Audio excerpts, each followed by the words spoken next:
Perfect. Okay everyone, if you're joining me just now, I'm just starting a stream for 10 a.m. going through Google Analytics. I'm Matt from Razor and we'll start very shortly. I'll just finish my setup here to make sure we are good to go. Yep, cool, okay.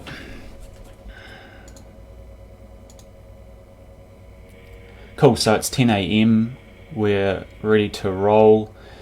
Welcome, I'm Matt from Razor, one of the co-founders, and we're doing a Monday marketing session using Facebook Live where we come to you, one of our expert team, today it's me, will come to you and talk to you about a specific topic in relation to marketing your business and improving your online presence.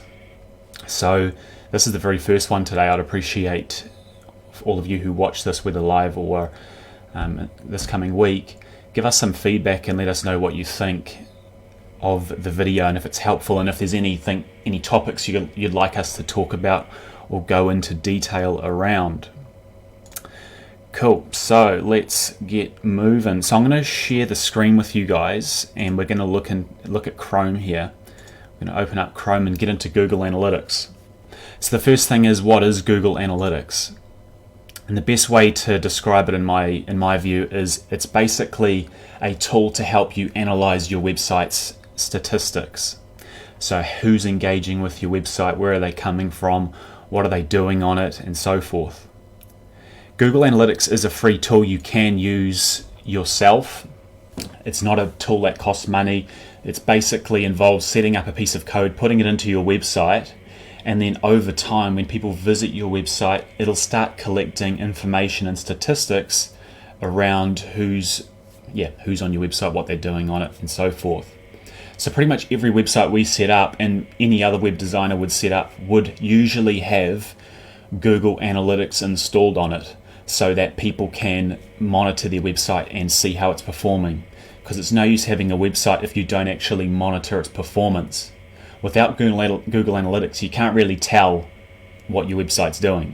So it's important that you do review your Google Analytics on your website, ideally every month. You know, the more often the better. But when you're running things like marketing campaigns, it's extremely important that you do focus on it and see what people are doing when they are on your website. So if we flip back over to Chrome, back over to our browser here, so you'll see I've got the dashboard for Google Analytics set up. If you are one of our clients already, it's very likely your website will have this set up ready to go. So if you'd like access to it, just let us know and we'll invite you into it. But the setup of it's basically done via code. So a piece of code's inserted onto your website and we do that for you. Or if you do have your own website and you're using, for example, WordPress or Squarespace, you can also do that yourself. Now, the key metrics, so if we jump straight into it, what are we actually looking at here? So the key figure that most people probably know of is called hits. How many hits is your website getting? Hits is sort of a term that describes how many page views is your website getting. I don't usually look at that. I like to look at and suggest people look at how many sessions your website's had. So you'll see here on the screen I've got my sessions tab metric showing here, showing 40 sessions in the last 7 days. Let's view the last 28 days. So got some bigger numbers here to look at. So I've had 258 sessions in the last 28 days. And sessions essentially is a person coming to your website, looking at it, going through, it could be a couple of pages, it could be a dozen pages, looking through your website and leaving. That's a session. A page view or a hit is each individual page that's accessed. Now hits, in my view, don't really count as much. It's the sessions, it's the actual people coming in and looking at your website in one session. Now besides sessions is users. And users is similar to sessions. Users is the individual number of users who have accessed the site. So on here we've got 237 users. have accessed the site in the last 28 days, but there's been 258 sessions. So that means there's been essentially another 20 sessions, which means that somebody has come back to the website more than once, or a bunch of people have come back more than once. I've probably come back to it more than once. So that means that, your users is always going to be lower than your sessions. If you've got a brand new website, it's very likely you're going to have pretty much the same amount of users and sessions at the same time, because no one's had the chance to come back to your website yet.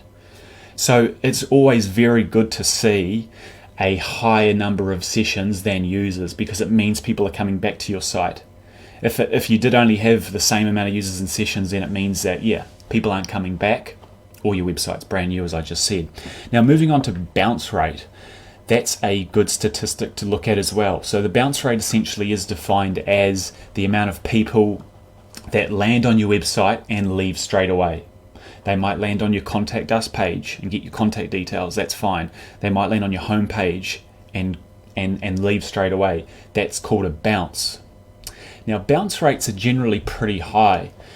Most websites that I've seen over the years track at around 45% up in terms of bounce rate. You can see this website here has a high bounce rate of 75%. And one reason for that is because this website has Google Ads on it. So have you ever clicked on an ad, you go to the website, you have a look through, it might not be what you want, or you might just want a phone number and then you leave? That's fine, that's a bounce. So someone comes to your website and they bounce off it straight away. They might have got what they need, they might not have. So it's always good to look into bounce rates a little bit more, which we will shortly. And then average session duration is 34 seconds. So that means on average, someone's on the website for around 34 seconds. Again, the higher the number, the better, in most cases, obviously. But if you've got a session duration that's, say, 5 or 10 seconds on average, it's showing that pretty much everyone is literally going to your page and leaving it. So if you've got a good healthy session duration, it means that people are engaging with your website and staying on it, which is definitely what you want. Now, Google Analytics has evolved over the years. They've got nice little charts here that can show you information on, I believe this is users. You'll see here, for example, on the 10th of October, we had 46 users, which is crazy. So maybe not necessarily sure what happened on that day. We might have just had a lot of ad clicks, but you can see there's a spike, so you can see the day-to-day change of people visiting your website, which is useful. And you can also see things like bounce rates as well, but that's not usually necessary to see it day by day. Now, other cool things on the dashboard here, which theoretically is all you need to look at a glance. There's a lot of detailed features in Google Analytics, but to be frank, this homepage here is really all you need at a glance. So you can see where traffic is coming from as well, which is quite useful. Whether they're coming from Google search, whether they're coming from Google Ads or paid advertising, whether they are a referral from another website or social media, or whether they're direct traffic where they just type your domain name in, which is less often now. So if we look at this website here, for example, we can see that, let's say on the 26th of October, last Tuesday, we had primarily organic searches, so people Googling the service and clicking on the organic ad, which is the one that's not paid for. Below that is paid search, so 3 clicks on that. So on Google in total we had 7 clicks from organic searches, which is good, and three clicks from paid searches. Now further down the page on here you can also see things like what pages the user is visiting, and that's always very beneficial to look into this as well. So what pages are the most popular pages? We've got 22 views on the services page. We've also got 16 views on the executive limo page, so the weddings page, the wedding services page. So you'll see here the home page is actually the 3rd page down. The home page hasn't had the most views, it's been the services page. So it's always good to look at this and see which page is the busiest. And you might think to yourself, okay, my services page is the busiest, but my services page is real old and out of date.